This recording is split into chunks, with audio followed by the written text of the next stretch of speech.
జై శ్రీరామ్.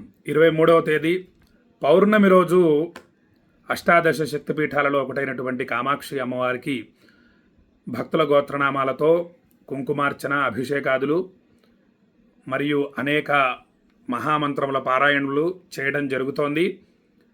కొన్ని అద్భుతమైన విషయాలు కంచి గురించి తెలుసుకుందాం. ఈరోజు మనుష్య జన్మ పొందిన తర్వాత తప్పకుండా పొందవలసింది ఏమిటంటే మోక్ష సాయుజ్యం. మోక్షాన్ని పొందాలి. భక్తుల గోత్రనామాలు మరియు వాళ్ళ కోరికలు చదువుతూ ఉంటాను నేను అనేక పుణ్యక్షేత్రాలలో. ఏ ఒక్కరు కూడా గురుగారు మాకు మోక్షాన్ని అనుగ్రహించమని చెప్పి ఆ యొక్క కామాక్షి అమ్మవారికి లేదా విశ్వనాథుడికి తెలియజేయండి అని మోక్ష సాయుధ్యం కావాలని కోరుకున్న వాళ్ళు ఎవ్వరు కూడా ఒక్క భక్తుడు నాకు కనిపించలేదు. అందరూ సరే ఇహలోక బాధలు తీరాలని చెప్పి అనేక కోరుకుంటూ ఉంటారు. అది తప్పేం కాదు. కానీ మోక్ష సాయుధ్యం అనేది చాలా ప్రధానమైనటువంటిది. మనుష్య శరీరం పొందిన తరువాత మనిషి మాత్రమే పొందగలడు మోక్ష సాయుధ్యాన్ని. ఇంకెవ్వరూ కూడా పొందలేరు. ఏ జీవి పొందలేదు.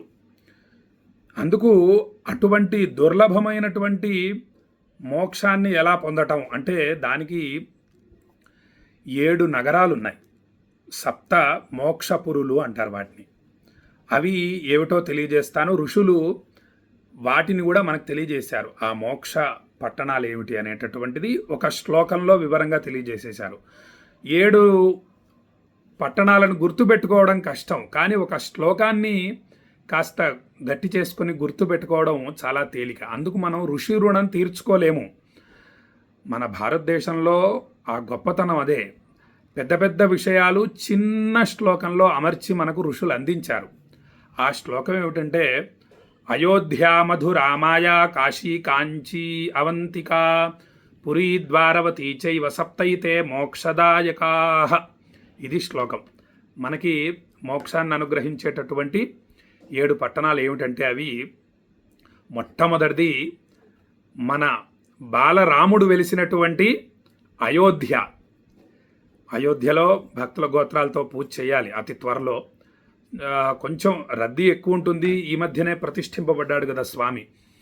అందుకు నేను కొంచెం ఆలోచన చేస్తూ ఉన్నాను. ఒక పూజ చేశామంటే త్రికరణ శుద్ధి చాలా ప్రధానం. మనసా వాచా కర్మణ. మనస్సు ఆ యొక్క బాలరాముణ్ణి ధ్యానిస్తూ ఉండాలి.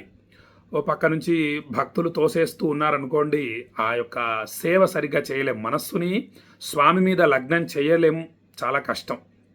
అందుకు వాక్కుతోటి భక్తుల గోత్రనామాలు ఉచ్చరించటం, తర్వాత రామచంద్రమూర్తి యొక్క సంబంధించిన మహామంత్రాలు ఉచ్చరించటం మొదలైనవి చెయ్యాలి శ్రద్ధగా. కర్మణ, చేతులతోటి స్వామివారి పాదాలని సేవించటం, ఆ యొక్క స్వామివారి యొక్క దివ్యమంగళ రూపాన్ని భక్తితో సేవించటం, ఇలా త్రికరణ శుద్ధిగా చేయాలి. అందుకు కొంచెం సమయం తీసుకోవడం జరుగుతోంది. ఎప్పుడెప్పుడు వెళ్ళి బాలరాముణ్ణి సేవిద్దామా అన్నట్టుగానే ఉంది. మొట్టమొదటిదే మనకి మోక్షపురి ఏమిటంటే అయోధ్య. ఇక రెండవది మధుర. మధురై వేరు, మధుర వేరు. మధురై మీనాక్షి, మధుర మీనాక్షి. ఇది మధుర మీనాక్షి అంటారు, కానీ మధురై అసలైతే దాన్ని ఉచ్చరించాల్సింది. రెండవది మధుర అన్నమాట.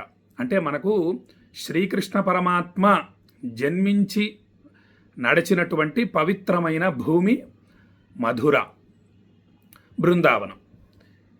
అయితే మధుర రెండవది. ఇక కాశీ మూడవది. మధుర మాయ. మాయ అంటే హరిద్వార్. గంగా నది మొట్టమొదట భూమి మీద పడినటువంటి పవిత్రమైన స్థలం హరిద్వార్. మనకి మోక్షాన్ని అనుగ్రహించేటటువంటి పట్టణం.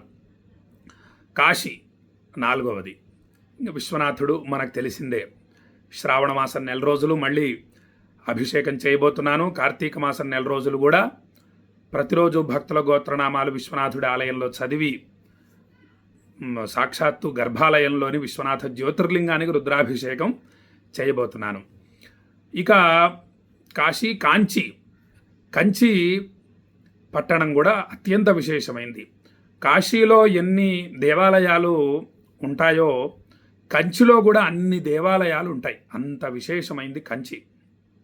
ఇక పృథ్వీలింగం ఉన్నటువంటి పవిత్రమైనటువంటి పట్టణం కంచి. అష్టాదశ శక్తిపీఠాలలో 2వ శక్తిపీఠం కామాక్షి అమ్మవారు. అటువంటి మోక్షాన్ని అనుగ్రహించేటటువంటి పట్టణమైన కంచిలో 23వ తేదీ మీ గోత్రనామాలు ఉచ్చరింపబడటమే అత్యంత విశేషం. ఇక సాక్షాత్తు ఆ పరాశక్తి అమ్మవారిని సేవించి ఆ యొక్క తీర్థప్రసాదాలు స్వీకరించడం చేత మీకు అనేక జన్మల పాపరాశి భస్మం అవుతుంది. అటువంటి విశేషమైన కార్యక్రమం 23వ తేదీ చేయడం జరుగుతుంది. కాశీ, కాంచి, అవంతిక. అవంతిక అంటే ఉజ్జయిని. మహాకాళేశ్వర స్వామివారు, మహాకాళి అమ్మవారు ఇద్దరూ వెలిసినటువంటి అత్యంత విశేషమైన పట్టణం ఉజ్జయిని. కాశీ, కాంచి, అవంతిక. ద్వారక. ద్వారక శ్రీకృష్ణ పరమాత్మ రాజ్యపాలన చేశాడు. మరియు అక్కడ స్వామివారి నివాసం ఇల్లు కూడా అక్కడే ఉంటుంది. బేట్ ద్వారక అంటారు. ఇలా ద్వారక కూడా మోక్షాన్ని అనుగ్రహించేటటువంటి పట్టణం. ఈ 7 కూడా మనకి మోక్ష సాయుధ్యాన్ని అనుగ్రహించే అద్భుతమైన శక్తివంతమైనటువంటి పట్టణాలు. వీటిని స్మరించాలి ప్రతిరోజు కూడా. ఈ శ్లోకాన్ని అయోధ్య, మధుర, మాయా, కాశీ, కాంచీ, అవంతిక, పురీ, ద్వారవతి చైవ సప్తైతే మోక్షదాయకా. ఈ శ్లోకాన్ని మనం నేర్చుకొని మన పిల్లలకు కూడా నేర్పించాలి. అంతటి శక్తివంతమైన శ్లోకం ఇది. ఈ విధంగా అద్భుతమైనటువంటి సప్త మోక్షపురులను అవకాశాన్ని బట్టి ఒక్కొక్కటిగా భక్తుల గోత్రనామాలతో పూజలు చేయడం జరుగుతుంది. ప్రస్తుతం 23వ తేదీ పౌర్ణమి రోజు కంచి కామాక్షి అమ్మవారికి అద్భుతమైన పూజలు చేయడం జరుగుతుంది. భక్తులెవరూ కూడా ఈ అద్భుతమైన అవకాశాన్ని వదులుకోకండి. మీరు పౌర్ణమి రోజు కంచి వెళ్ళి అక్కడ అమ్మవారిని సేవించడం అనేది చాలా కష్టసాధ్యమైనటువంటి విషయం. కాబట్టి ఆ కామాక్షి అమ్మవారి యొక్క అనుగ్రహం చేత వచ్చినటువంటి ఈ అద్భుతమైన అవకాశాన్ని మీరు వినియోగించుకుంటూ మీ బంధుమిత్రులకు కూడా తెలియజేయగలరు అని చెప్పి తెలియజేస్తూ, రేపు కంచి గురించి ఇంకొక అద్భుతమైన విషయాన్ని చిన్న వీడియో ద్వారా పంపిస్తాను. పెద్ద పెద్ద వీడియోలు ప్రస్తుతం కాలమాన పరిస్థితుల రీత్యా ఎవరూ చూడలేరు. 1 గంట సేపు ప్రవచనం చెప్పి పంపించవచ్చు, కానీ అంత వినేటటువంటి టైం లేదు చాలామందికి. కాబట్టి రేపు ఇంకొక చిన్న వీడియో పంపిస్తాను. రేపు ఉదయం కంచికి బయలుదేరడం జరుగుతోంది. ఎల్లుండి మధ్యాహ్నం వరకు కంచి చేరుకొని ఎల్లుండి ఆ యొక్క కామాక్షి అమ్మవారి యొక్క గోపురాన్ని మరియు అక్కడ అద్భుతమైనటువంటి దృశ్యాలను చిన్న చిన్న వీడియోల ద్వారా మీకు పంపిస్తానని చెప్పి తెలియజేస్తూ సెలవు తీసుకుంటున్నా. జై శ్రీరామ్.